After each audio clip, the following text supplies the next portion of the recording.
이제 오늘 우리에게 주시는 하나님의 말씀 함께 읽겠습니다. 우리에게 주시는 하나님의 말씀은 히브리서 12장 1절에서 3절 말씀입니다. 우리 주신 말씀 준비하신 성경책이나 화면에 자막을 보시고 한 목소리로 읽도록 하겠습니다. 자, 이러므로 우리에게 읽겠습니다. 시작. 이러므로 우리에게 구름같이 둘러싼 허다한 증인들이 있으니 모든 무거운 것과 얽매이기 쉬운 죄를 벗어버리고 인내로써 우리 앞에 당한 경주를 하며 믿음의 주요 또 온전하게 하신 이인 예수를 바라보자.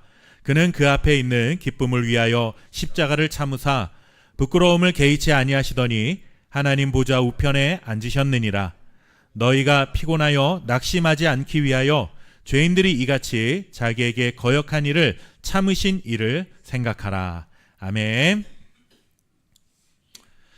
4년마다 열리는 흔히 세계인의 축제라 부르는 그 올림픽에서 가장 마지막에 열리는 종목이 무엇인가 하면 마라톤이라는 종목입니다.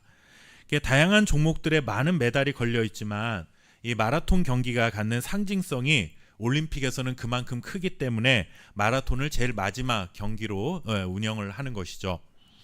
올림픽이라는 행사가 시작된 계기가 이 마라톤입니다. 그래서 마라톤은 단순히 한 종목에서 우승을 했다라고 하는 그 이상의 의미를 좀 갖는 그런 상징성이 있습니다. 다른 운동 경기도 마찬가지지만 특히나 마라톤 경기는 말로 못할 고통의 순간을 견뎌야만 결실을 볼 수 있는 대표적인 경기라고도 할 수 있죠.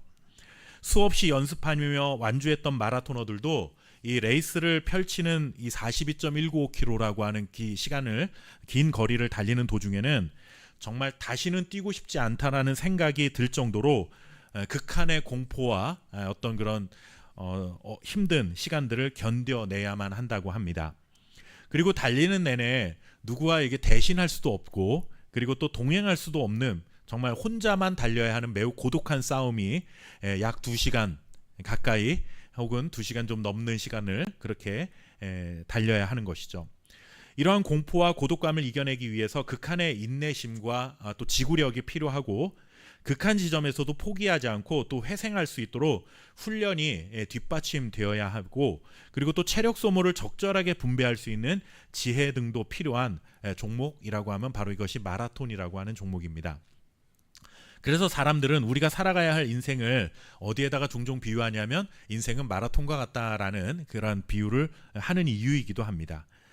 이렇게 인생을 마라톤에 비유하는 것처럼 저는 우리가 달려가야 될 신앙생활도 마라톤, 이 달리기 경주에 비유하는 곳이 성경에 나와 있다는 것이 참 우리의 신앙생활도 이와 비슷하구나라는 것을 성경의 저자들도 그렇게 똑같은 생각을 했구나라는 생각을 해보게 됩니다. 이 초대교회 당시 로마 제국에서는 각 지방마다 경기장을 세워놓고 거기서 육상 경기를 자주 치렀다라고 합니다.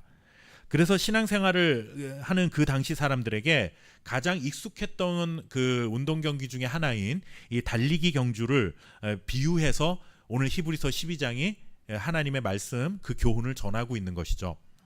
오늘 우리 읽었던 본문 1절 말씀의 마지막 부분을 보시면 이렇게 권면을 합니다. 인내로써 우리 앞에 당한 경주를 하며 라고 고백을 합니다. 그러니까 달리기를 달려야 할 때, 긴 시간을 달려야 할 때 인내가 필요한 것처럼 우리의 신앙생활도 마찬가지로 인내가 필요하다라고 하는 사실을 전해주고 싶었던 것이죠. 이 말을 조금 다른 말로 하면 이런 것입니다. 믿음의 경주를 하기 위해서는 즉 믿음의 삶을 살아가기 위해서는 인내가 필요하다라고 하는 것이죠.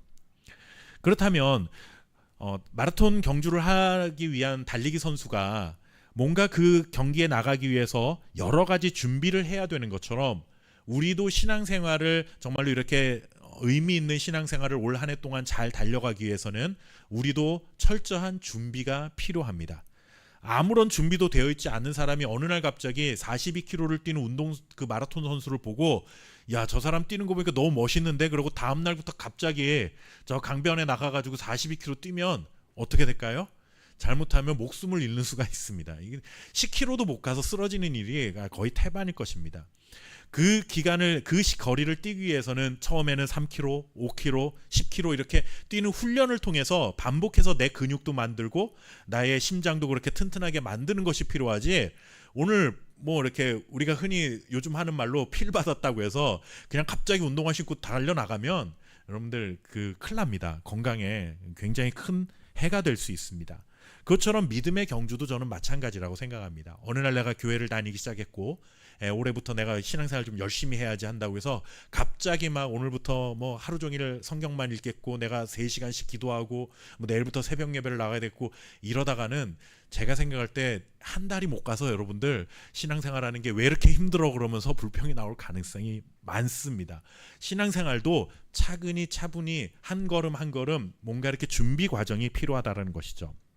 그 준비 과정이 뭐냐 하면 무엇보다도 거추장스러운 것과 우리를 얽매게 하는 것 쉬운 것들 그리고 달리기에 도움이 되지 않는 무거운 것들을 제거해야 합니다.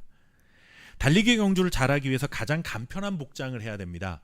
여러분들 마라톤 선수들은 운동화 하나까지도 자기 발에 맞춰서 특수 제작하는 경우가 많고 정말로 옷 소재도 단 1g 그 10g을 줄이기 위해서 얼마나 많은 그 소재 연구를 운동선수들이 입는 옷 소재 연구를 하는지 모릅니다.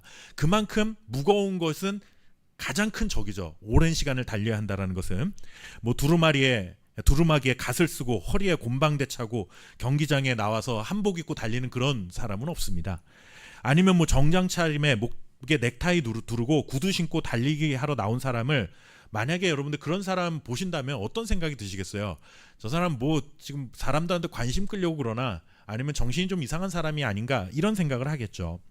뭐 출렁거리는 목걸이에 귀가 떨어질 것처럼 보이는 무거운 귀걸이에 치렁치렁한 팔찌 끼고 하이힐 신고 출발선에 서 있으면 사람들에게 웃음거리가 되고 맙니다. 달리기 하는데 방해가 될 수 있는 것은 무엇이든지 간에 그것이 아무리 값지고 비싼 것이라도 아무리 소중한 것이라도 일단 내려놓아야 합니다. 달리는 사람은 최대한 가벼운 복장과 운동화 정도면 충분한 준비를 하는 것입니다. 무거운 것은 달리기 경주의 최대의 적이죠. 무거운 것은 반드시 버려야 합니다. 신앙의 레이스, 믿음의 경주를 해야 하는 우리도 마찬가지입니다. 우리로 하여금 신앙의 달리기를 하면서 올 한 해를 이제 출발을 해야 하는데 우리의 몸을, 우리의 신앙생활을 거추장스럽게 만드는 무거운 짐들이 있습니다. 얽매이게 하는 모든 것들을 버려야 한다라고 히브리서 저자는 우리에게 권면해주고 있는 것입니다. 그렇다면 신앙생활에 있어서 무거운 것들이란 무엇을 말하는 것일까요? 여러분들 당시에는 믿음의 경주를 포기하게 만드는 가장 큰 원인은 무엇이었냐면 기독교인들에 대한 박해와 핍박이었습니다. 그러니까 예수님을 믿으면 잘못하면 생명을 잃어야 하는 위험을 당하는 시대가 이 히브리서라는 성경이 기록될 당시에 성도들이 처한 상황이었습니다. 박해가 심하다 보니까 믿음을 가졌던 사람들이 믿음의 경주를 포기하고 마는 것이죠. 그러니까 그들의 믿음의 경주를 무겁게 만들고 얽매이게 만드는 것은 당시 사람들에게는 기독교에 대한 박해와 고난이었다라고 생각을 해볼 수가 있는 것이죠. 그런데 오늘날 우리의 상황에서는 조금 다릅니다. 그러니까 여러분들 요즘 교회 다닌다고 해서 뭐 교회 다니는 사람을 뭐 싫어할 수는 있지만 어떻게 교회를 다니는 사람이냐고 이렇게 약간 눈치는 줄 수 있지만 그렇다고 해서 우리가 교회를 다닌다고 해서 세상으로부터 뭔가 핍박을 받거나 고난을 받아야 될 이유는 없죠. 뭐 교회를 다니지 못하도록 하는 뭐 가족이 있을 수는 있습니다. 뭐 나는 교회가 너무 싫고 하나님 절대 못 믿어 이래서 같은 다른 종교를 가지고 있는 분들이 교회를 다니는 개인적인 어떤 핍박을 가할 수는 있겠지만 당시 이 히브리서 성경이 기록될 당시처럼 온 나라가 예수님을 믿지 못하도록 뭔가 핍박을 하고 고난을 가하는 그런 시대는 우리가 아닌 것이죠. 그러니까 여러분들 초대교회의 상황과는 우리는 매우 다른 상황 속에 살아갑니다. 그러니까 신앙생활을 하는 것 때문에 우리는 불이익을 당할 이유도 없고 또 잡아다가 옥에 가두거나 고문을 당해야 되는 일도 더 이상은 없습니다. 싫어할 수는 있겠지만 신앙을 포기하도록 우리에게 강요할 수 있는 사람은 아무도 없습니다. 그렇다면 오늘날 우리가 믿음의 경주를 해나가야 되는데 그래서 우리의 믿음의 경주를 포기하게 만들고 우리의 발걸음을 무겁게 만드는 가장 큰 적은 무엇일까? 한번 저 곰곰이 생각해 봤습니다. 전 그게 무엇인가 생각해 보면 첫 번째는 풍요로움에서 오는 나태함이 가장 큰 문제가 아닐까라는 생각이 듭니다. 근데 우리는 예전에 비해서 절대적인 어떤 빈곤층을 벗어난 시대에 살고 있습니다. 지금도 우리는 물론 경제적인 어려움과 그렇던 물질적인 어려움 때문에 참 힘든 시간들을 살아가는 그런 성도들이 참 많이 있다는 것을 알고는 있지만 그래도 우리 성도님들 살아오셨던 과거 30년 전, 40년 전에 우리의 시대와 생각을 해보면은 훨씬 더 풍요로운 것이 사실이죠. 그런데 풍요로우면 우리가 하나님을 더 잘 믿을 것처럼 생각하지만 사실 우리의 풍요로움은 무엇을 가져다 주기 싶냐면 나태함으로 이어질 가능성이 매우 크다라는 것입니다. 하나님께서도 이와 같은 우리의 연약함을 잘 알고 계셨던 것 같습니다. 그래서 구약 성경에 보면 이스라엘 백성들이 애굽에서 나와서 광야 생활을 하는 동안 하나님께서 이런 말씀을 하신 적이 있어요. 나중에 너희가 내가 약속한 땅 가나안 땅에 들어가서 풍요롭고 안정된 생활을 할 때 이런 것들을 유의해야 된다라고 주의해야 된다 경고의 말씀을 하신 구절이 있습니다. 우리 같이 한번 그 말씀을 읽어보도록 하겠습니다. 신명기 31장 20절 말씀입니다. 자, 내가 그들의 조상들에게 함께 읽겠습니다. 시작. 내가 그들의 조상들에게 맹세하신 바 젖과 꿀이 흐르는 땅으로 먹어 배부르고 살찌면 돌이켜 나를 다른 신들을 섬기며 나를 멸시하여 내 언약을 어기리니. 아멘. 참 하나님은 우리의 연약함을 너무나 잘 알고 계셔요. 왜 그러냐면 하나님이 만드신 존재이기 때문에 그렇죠. 그래서 뭐냐 하면 너희가 젖과 꿀이 흐르는 그 가나안 땅에 들어가면 내가 너희들을 그곳에 인도하여서 너희가 그곳에 도착한 건데 그곳에서 주는 풍요로움 속에 먹고 배부르고 살찌면 이제 그곳에 신들이 보이기 시작한다는 거죠. 바알을 섬기고 아세라를 섬기는 우상을 섬기면서 하나님을 멸시하고 하나님과의 약속을 어기게 될 것이다 라고 말합니다.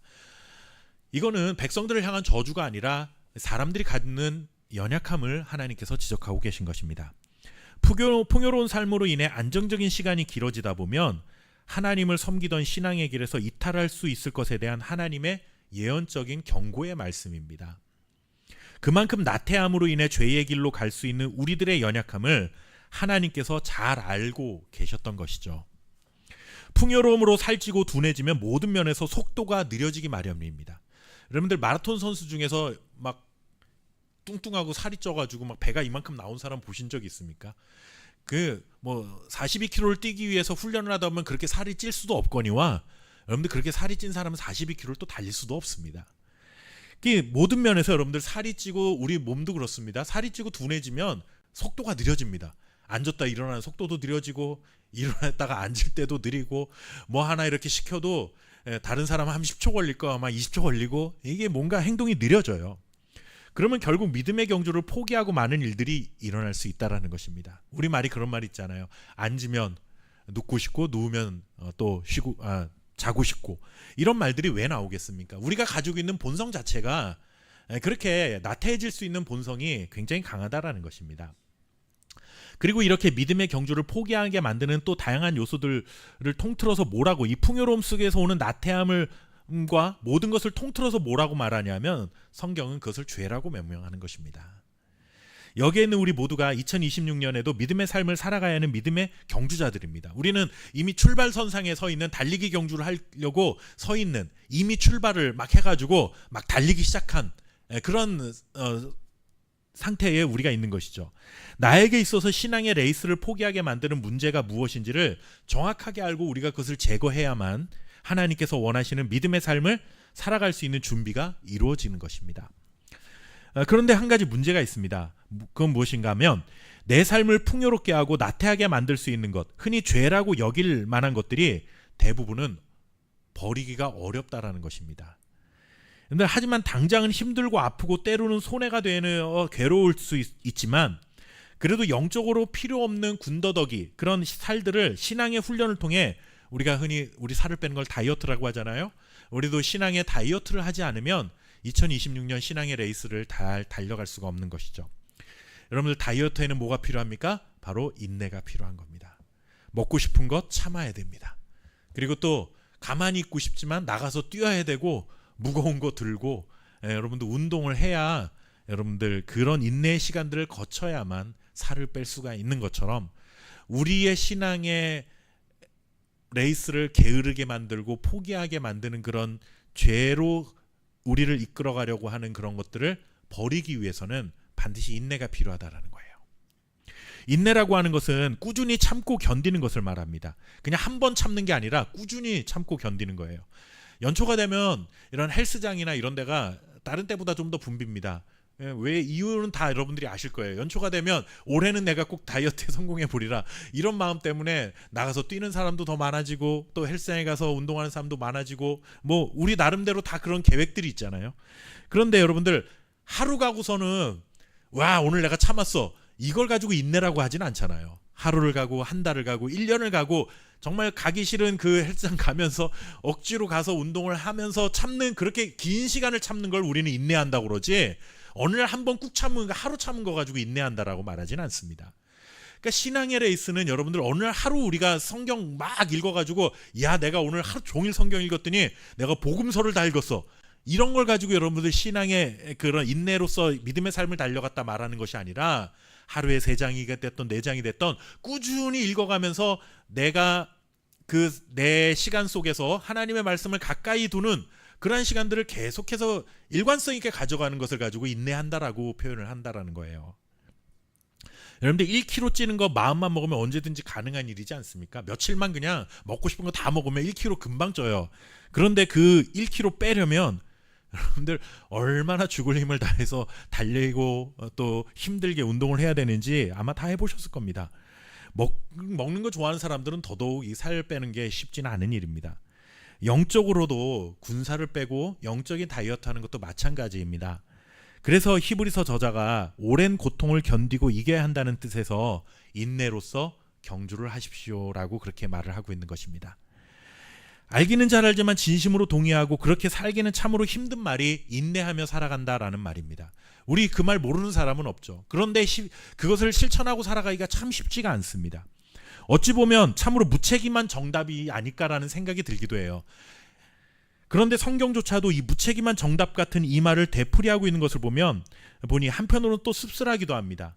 왜 그런가 하면 오늘 본문의 말씀을 잘 보시면 그냥 위로할 말이 없어서 인내하며 경주해라라고 무책임하게 던지는 말이 아니라는 것을 우리가 발견할 수 있어야 돼요.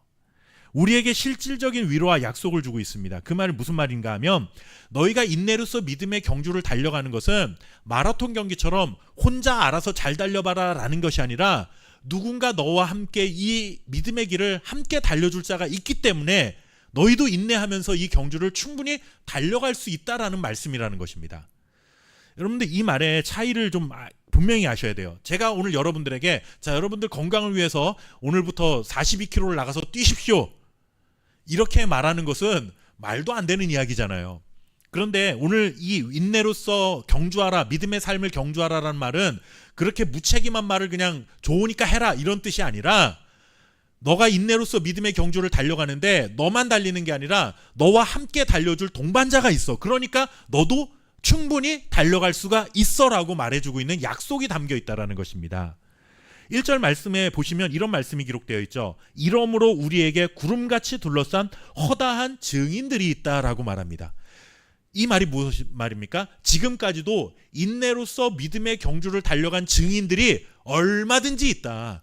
그 증인들이 구름같이 많은 증인들이 있으니까 너희들도 얼마든지 달려갈 수 있어 라고 격려하는 말씀이라고 하는 것입니다. 믿음의 경주를 하는 우리 주변에 구름같이 둘러싼 많은 증인들이 있다는 것이죠. 그들은 우리의 경주를 관람하는 관람객이나 구경꾼이 아니라 증인들이라는 것입니다. 증인과 관람객은 다르죠, 여러분들. 나를 구경하는 사람과 내가 정말 미리 그것을 달려보고 나도 달렸으니까 너도 할 수 있어라고 말하는 증인은 다른 사람들입니다.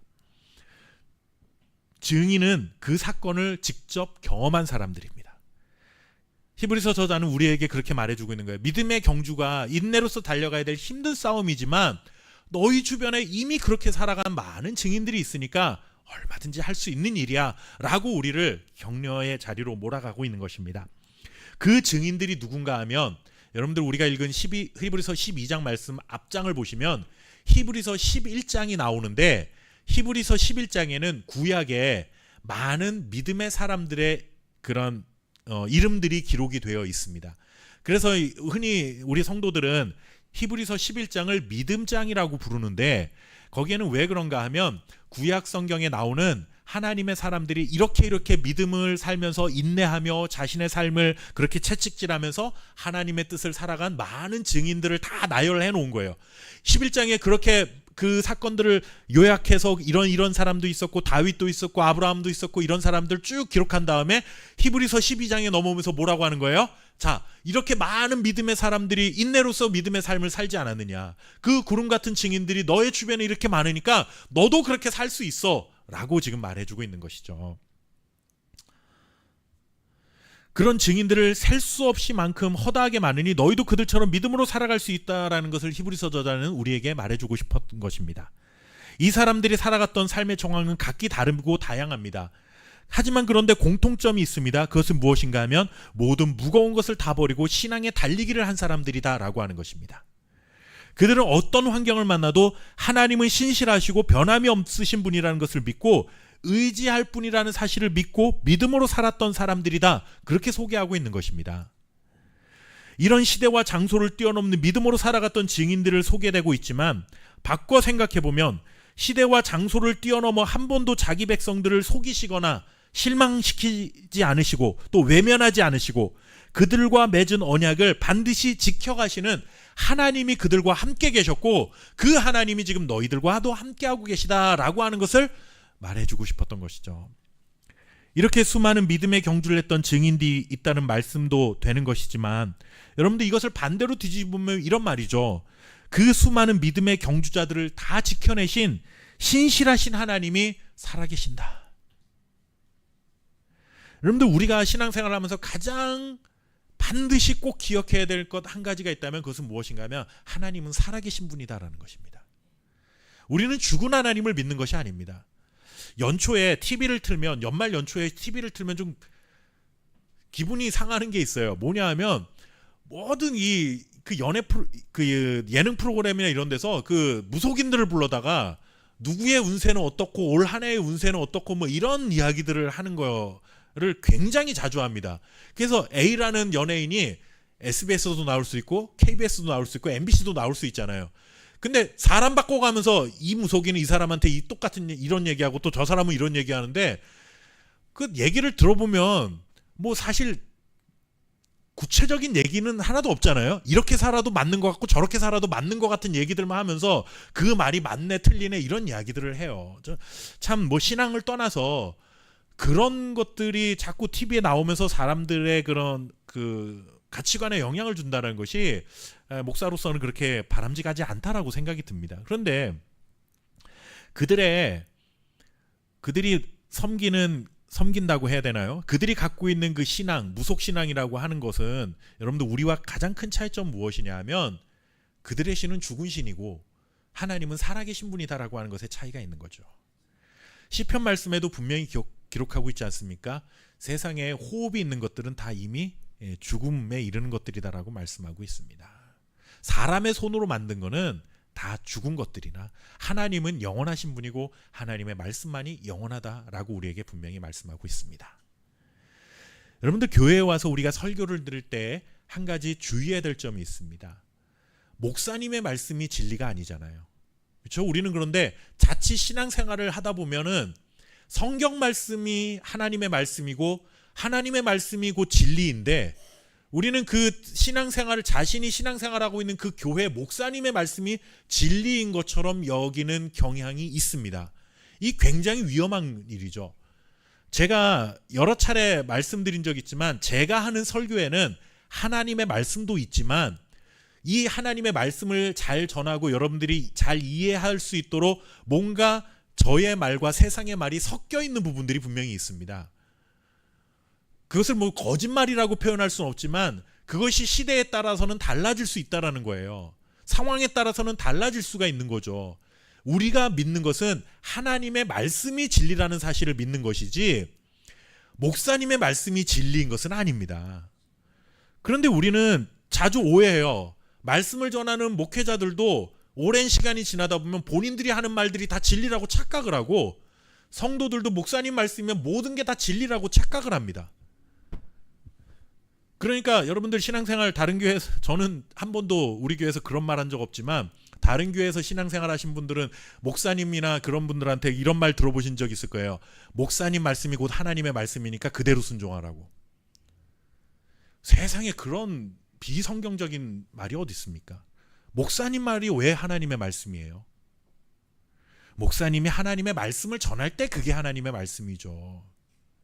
근데 우리 그런 식으로 자꾸 이 신앙생활을 뭔가 좀 오염시키다 보니까 제가 하는 모든 말들이 다 진리인 것처럼 받아들여지고 그게 마치 건강한 신앙생활인 것처럼 착각하게 됩니다. 여러분들 그거 결코 아닙니다. 진리이신 하나님의 말씀이 시대가 변해도 진리고 변하지 않는 하나님의 말씀이 그리고 또 하나님만이 살아계시다라고 하는 그 사실을 믿는 것이 가장 중요한 것이지 여러분들 어떤 목사님이 어떤 말을 했더니 그게 우리의 삶의 신앙생활에 유익할 수는 있지만 그 말이 진리가 될 수는 없다라는 것입니다.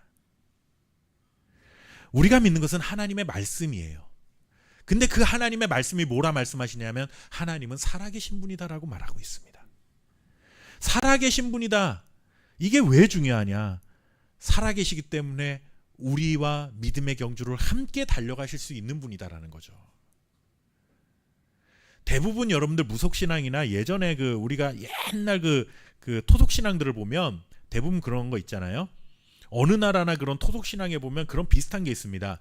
1년에 한 번씩 뭐 이렇게 정기적으로 뭔가 그 신이 기뻐할 만한 제물을 바쳐서 그 신을 내 마음을 좀 화를 누그러뜨려야 우리가 편안하게 살 수 있다라고 하는 그런 생각들이 다 있잖아요. 그래가지고 하나님도 우리는 그런 식으로 믿는 경향이 좀 있습니다.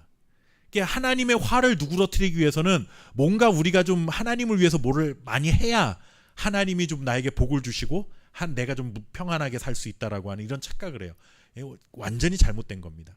우리가 뭘 해야 하나님이 우리에게 은혜를 주시는 것이 아니라 우리가 죄인이었을 때 하나님은 우리를 사랑하셨기 때문에 아들 예수 그리스도를 주신 분이에요. 그런데 우리는 자꾸 그 하나님한테 뭘 해야 된다라고 생각을 하죠. 왜 그런가 하면 그 토속신앙의 근저에는 죽은 하나님을 믿고 있기 때문에 그래요. 죽은 신을 믿고 있기 때문에 그래요.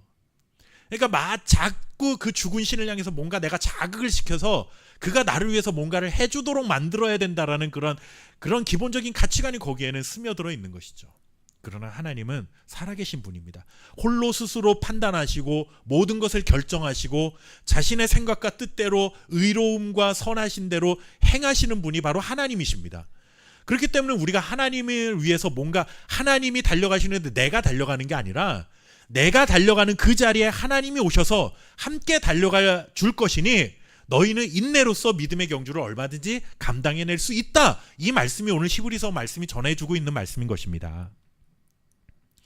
그런데 여러분들 하나님은 형체가 없으신 분이잖아요. 하나님은 우리처럼 육체가 없으신 분입니다. 영이시기 때문에. 그런데 어떻게 하나님이 나와 동행해 주시고 나와 함께 뛰어주신다는 말인가? 여러분들 그 확실한 하나님께서 보내주신 증인이 한 명 있는데 바로 누구냐면 참 사람으로 오신 예수 그리스도가 바로 우리의 가장 확실한 증인이다라고 말씀하고 있습니다. 히브리서 저자는 증인 중에 가장 위대한 증인인 예수 그리스도에 대해서 이렇게 말씀하고 있는 거예요. 11장에도 믿음의 사람들이 나오지만 그 사람들도 증인이기는 하지만 가장 확실한 증인이고 지금 너가 뛰는 그 삶의 자리에 함께 뛰고 있는 분이 있는데 하나님이 계신데 그가 바로 누구냐? 예수 그리스도와. 예수 그리스도는 누구냐? 자, 우리 함께 히브리서 12장 2절 말씀 앞부분만 같이 한번 좀 읽어보도록 하겠습니다. 자, 믿음의 주요 함께 읽겠습니다. 시작. 믿음의 주요 또 온전하게 하신 이인 예수를 바라보자. 아멘. 예수님이 우리와 함께 하시니 너희의 가장 확실한 증인이 예수님을 바라보아라. 예수님을 바라보면 예수님을 통해서 우리는 누구를 봅니까? 그의 아버지이신 하나님을 보게 된다는 것입니다. 여러분들 믿음의 주요 또 온전하게 하시니이다 라고 하는 말을 조금 다른 성경에서는 이렇게 번역을 합니다. 믿음의 창시자요 완성자이신 예수를 바라보십시오 라고 말합니다. 이 말은 무엇입니까? 너희의 믿음을 시작하게 하시고 너희의 믿음을 완성하게 하신 예수를 바라보고 살아라 라고 말하고 있는 것입니다. 달리기를 하는데 그 출발선상에 누가 서 계신 거예요? 예수님이 서 계시고 그 골인 지점에도 누가 서 계세요? 예수님이 함께 하실 것이니 그 예수님을 바라보며 너희가 인내로써 이 믿음의 경주를 달려가라. 믿음을 주신 것도 예수님이요 너희에게 주신 그 믿음을 완성하시는 분도 예수님이다 라고 하는 것을 우리에게 말씀해 주고 있습니다. 결국 믿음의 삶을 살아라, 믿음의 경주를 해라라는 이 말의 결론은 이런 것입니다. 믿음의 시작자요 완성자이신 예수 그리스도를 바라보는 삶을 살아가는 것입니다. 우리가 정말 막 달리는 그런 달리기를 하는 건 경주자가 되라는 뜻이 아니라 예수님만 바라보고 살으라는 거예요. 예수님이 지금 너의 삶 가운데 살아서 역사하시니 그 예수님을 바라보면서 살아야 된다라는 것입니다. 어떤 환경을 만나고 절망을 만난다 할지라도 낙심하지 말고 염려하지 말고 너와 함께하고 있는 그 예수님을 바라보면 너희의 믿음을 시작하시게 하신 그분이 너희의 믿음을 완성시켜 주실 것이다. 이 약속을 우리에게 전해주고 있는 것이죠. 우리는 환난과 고난 속에서도 믿음을 시작하신 분이시며 이 믿음을 완성시키시는 예수님을 바라보아야 하는 것입니다. 우리 신앙의 최종 목적지요 목표는 생명이신 주 예수 그리스도를 끝까지 바라보는 것입니다.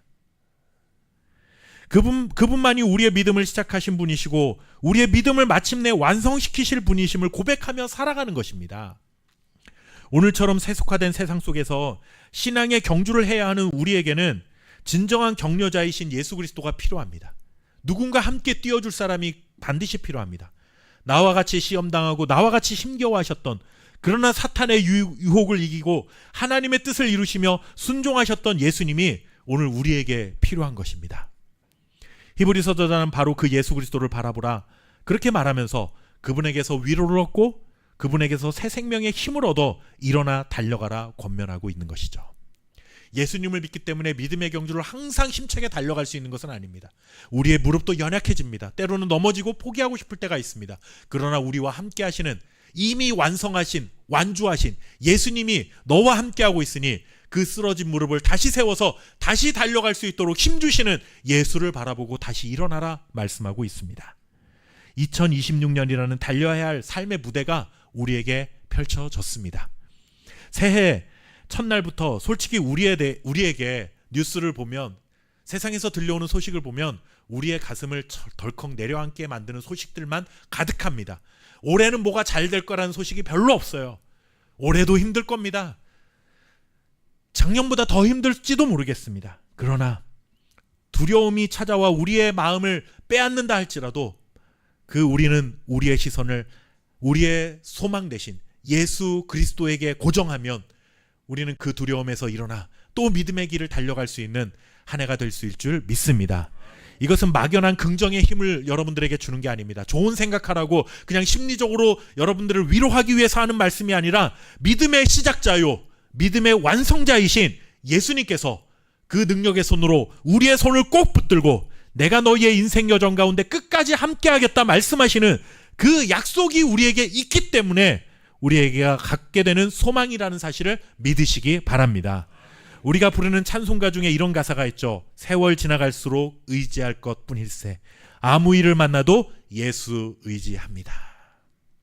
이 가사를 믿음의 고백으로 삼고 올 한 해도 인내로서 믿음의 길을 완주할 수 있는 우리 함께 교회 성도님들 되시기를 주님의 이름으로 축원합니다. 기도하겠습니다. 좋으신 아버지 하나님, 2026년 새해가 시작되었습니다. 첫 번째 주일 예배로 하나님 앞에 예배하게 하시니 감사를 드립니다.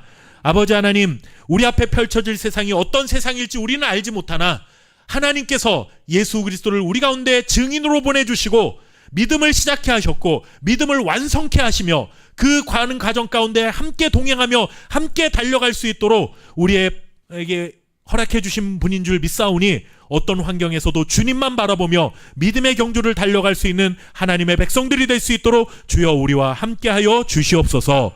아버지 하나님, 2026년 세상에서 들려오는 소리는 희망 섞인 소리들도 있지만 그것보다는 더 우리의 마음을 두렵게 만드는 소식들만이 가득합니다. 또 우리의 마음은 여전히 하나님 아버지의 염려가 있습니다. 과연 내가 목표한 것을 이룰 수 있을까? 과연 내가 올해도 또 실패하면 어떡할까? 또 올해도 어려우면 어떡할까?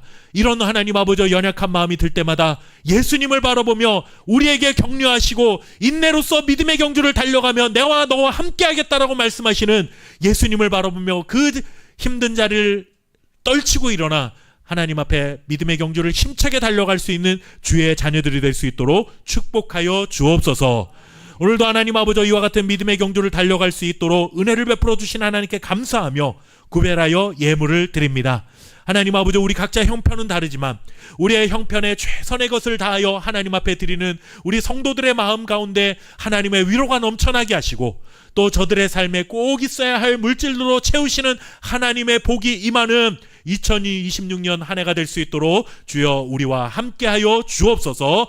우리 함께교회도 주님께서 기억하여 주시고, 올해는 작년보다 더 하나님 아버지 풍성한 영적인 열매들을 맺어 하나님께 영광 올려드리고, 또 이웃들에게 선한 영향력을 미쳐가는 건강한 교회로 성장해 갈 수 있도록 주님 축복하여 주옵소서.